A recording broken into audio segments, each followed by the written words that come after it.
آج ہم بات کریں گے کیلشیم کے بارے میں۔ کیلشیم ہماری زمینوں کے لیے اور ہماری فصلوں کے لیے کتنا ضروری ہے۔ نائٹروجن، فاسفورس اور پوٹاش کے بعد کیلشیم کا ہی نمبر آتا ہے۔ یہ ایک میکرو نیوٹرینٹ ہے۔ آپ جانتے ہیں کہ ہمارے دانت، ہماری ہڈیاں کیلشیم کی ہی بنی ہوتی ہیں۔ دودھ میں بھی کیلشیم وافر مقدار میں پایا جاتا ہے، اس لیے ہم اپنے بچوں کو دودھ پلاتے ہیں تاکہ ان کی ہڈیاں مضبوط ہوں۔ پہلی بات جس کا آپ کو اچھی طرح سے پتہ ہے وہ یہ ہے کہ کیلشیم مضبوطی فراہم کرتا ہے۔ جس چیز میں چلا جاتا ہے اس کو مضبوط، سٹرانگ اور طاقتور بنا دیتا ہے۔ اگر ہماری فصلوں میں کیلشیم موجود ہوگا تو ہماری فصلوں کے تنے جو ہیں وہ سٹرانگ ہوں گے اور فصل گرنے سے محفوظ رہے گی۔ دوسری ٹیکنیکل بات یہ ہے کہ کیلشیم کے اوپر پازیٹیو چارج ہوتا ہے۔ زمین میں کچھ اور بھی نیوٹرینٹ ہیں جن کے اوپر پازیٹیو چارج ہوتا ہے، جیسے کہ سوڈیم، میگنیزیم۔ زمین میں کچھ ایسے پارٹیکلز پائے جاتے ہیں جن کے اوپر نیگیٹو چارج ہوتا ہے، جیسے کہ کلے کے پارٹیکل، آرگینک میٹر کے پارٹیکل۔ اب ہوتا یہ ہے کہ جیسے بیٹری میں پازیٹیو اور نیگیٹو مل جاتے ہیں اور بجلی پیدا ہوتی ہے، یہاں پہ بھی زمین میں بھی یہی ہوتا ہے کہ پازیٹیو جو ہیں وہ نیگیٹو کے ساتھ جڑ جاتے ہیں۔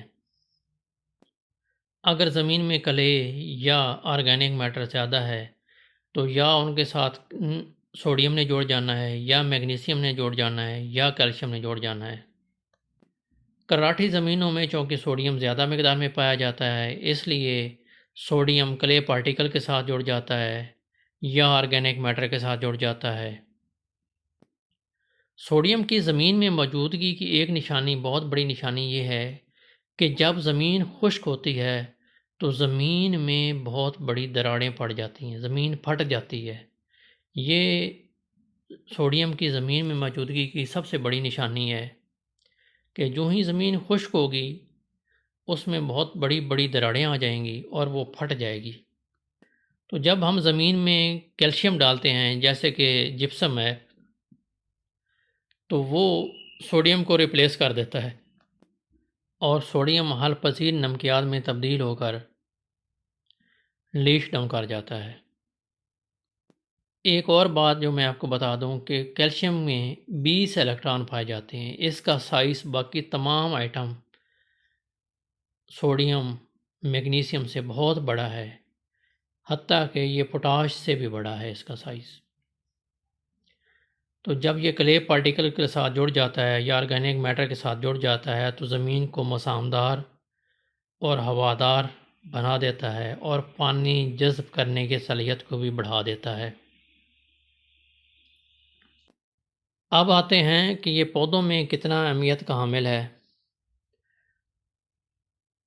تو پودوں میں جتنے بھی کیمیکل ریئیکشن ہوتے ہیں ان میں مدد فراہم کرتا ہے، موسٹلی میں مدد فراہم کرتا ہے۔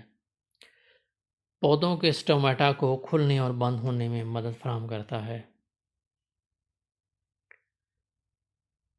تیسرا، یہ سیل وال کا حصہ ہے، یہ سیل الانگیشن میں بھی ہیلپ کرتا ہے۔ اگر سیل وال میں کم مقدار میں کیلشیم موجود ہو تو سیل وال پھٹ جاتی ہے اور لاجنگ زیادہ ہو جاتی ہے۔ اگر سیل وال میں وافر مقدار میں کیلشیم موجود ہو تو پودے کا تنا مضبوط ہوتا ہے اور فصل گرنے سے محفوظ رہتی ہے۔ اچھا، کیلشیم اتنا اہم ہے تو یہ ہمیں حاصل کہاں سے ہو سکتا ہے؟ کیلشیم کا سب سے اچھا سورس اور سستا سورس جپسم ہے۔ جپسم میں کیلشیم بھی موجود ہوتا ہے اور سلفر بھی موجود ہوتا ہے۔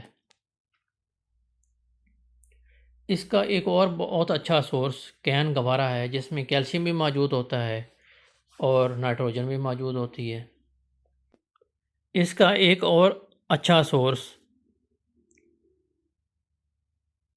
سنگل سپر فاسفیٹ ہے، ٹرپل سپر فاسفیٹ ہے۔